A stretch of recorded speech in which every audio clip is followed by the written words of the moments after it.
Hello friends, स्वागत है आपका एक बार फिर से अपने YouTube channel safety and health study में। आज हम इस वीडियो में बात करने वाले हैं केमिकल सेफ्टी रूल्स के बारे में।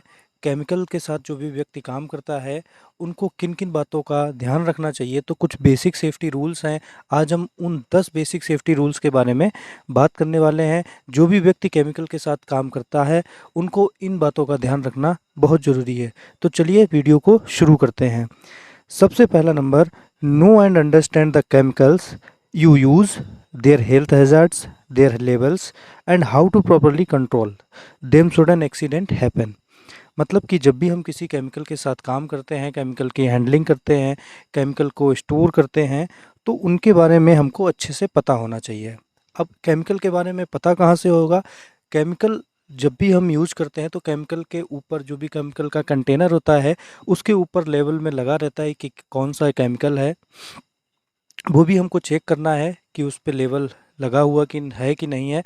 और एक मटेरियल सेफ्टी डाटा शीट आती है एमएसडीएस। और एमएसडीएस क्या होता है, अगर आपको इसके बारे में डिटेल में जानना हो तो हमने ऑलरेडी एक वीडियो बना के रखी है, आप उसको अच्छे से देख सकते हैं।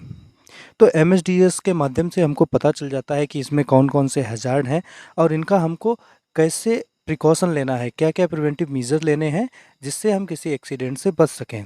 और हमको ये सब चीज़ें पता होनी चाहिए जब भी हम किसी केमिकल का यूज़ कर रहे हैं कि अगर केमिकल से कुछ एक्सीडेंट हुआ तो हम उनसे कैसे बच सकते हैं। दूसरा इसमें है, every chemical in the work place should be labelled clearly and correctly and be dispose of in the correct manner. जैसा कि हमने पहले बोला है, जो भी केमिकल है उसका जो भी लेवल रहता है वो करेक्टली क्लियर साफ साफ दिखना चाहिए।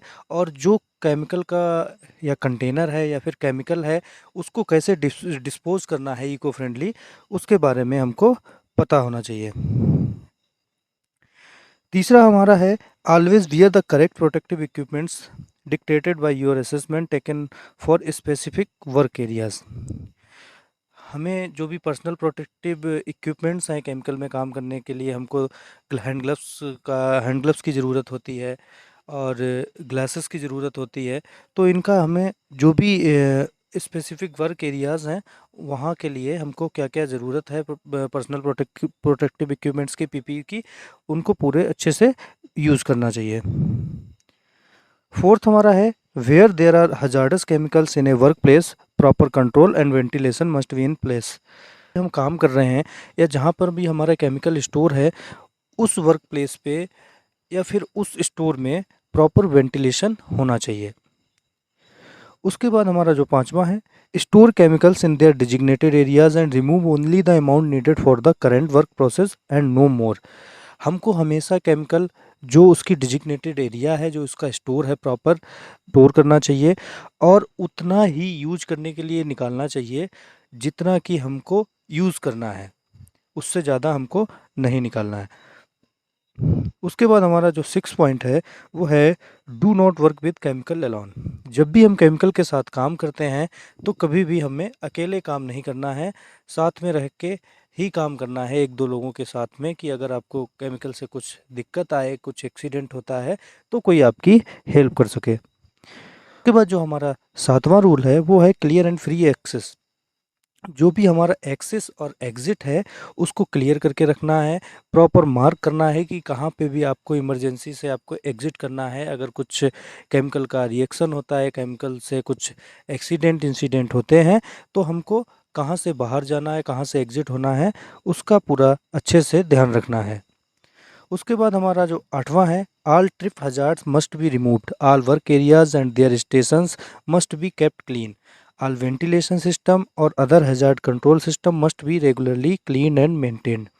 मतलब कि जब भी आप किसी केमिकल के साथ काम करते हैं तो आप काम करते समय उसको इधर से उधर केमिकल को ट्रांसपोर्ट भी करेंगे, मैनुअल हैंडलिंग करेंगे, मैनुअल ट्रांसपोर्ट करेंगे, तो उसमें जो भी स्लिप ट्रिप के हैज़ार्ड हैं जिससे आपको ठोकर लग के गिर जाए तो केमिकल नीचे गिर सकता है, केमिकल फैल सकता है जिससे कि इंजरी हो सकती है। तो उनका ध्यान रखना है, जितने भी ट्रिप और स्लिप एंड ट्रिप हैज़ार्ड हैं उनको पूरा क्लीन करना है प्रॉपर, प्रॉपर करना है। उसके बाद हमारा 9 है, वो है always clean yourself down on leaving the work place. If chemicals came into contact with the skin then immediate action must be taken. जब भी हम केमिकल के साथ में काम कर रहे हैं, तो जहाँ पर भी जिस जगह काम कर रहे हैं उसको अच्छी तरह से साफ़ कर दें काम ख़त्म होने के बाद में।